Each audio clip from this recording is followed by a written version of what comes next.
pihak sekolah dah mengadakan kem kepimpinan pengawas SKBP yang melibatkan murid tahun 3 sehingga tahun 6. Program ini bertujuan untuk meningkatkan daya kepimpinan, keyakinan diri serta membentuk sahsiah dan perilaku positif dalam kalangan pengawas sekolah.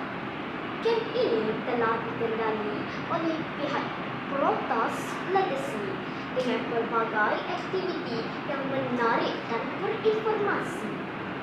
Program ini dipengerusikan oleh Ustaz Syakir bersama barisan pembantu beliau yang turut membantu melancarkan perjalanan program ini sepanjang kem berlangsung.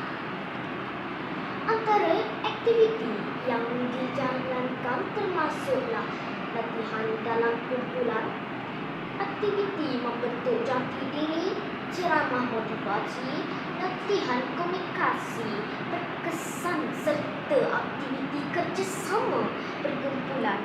Semua aktiviti ini berjaya menarik minat para peserta dan memberikan pengalaman pembelajaran yang menyeronokkan. Melalui kem ini, para peserta didedahkan dengan ciri-ciri seorang pemimpin yang berdisiplin, bertanggungjawab dan berani membuat keputusan.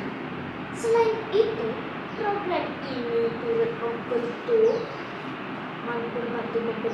semangat kerjasama, menghormati dan keyakinan diri dalam kalangan murid. Pihak sekolah berharap agar program seperti ini dapat diteruskan pada masa akan datang bagi melahirkan pengawas yang berkualiti, berwibawa dan mampu menjadi contoh kepada murid-murid lain.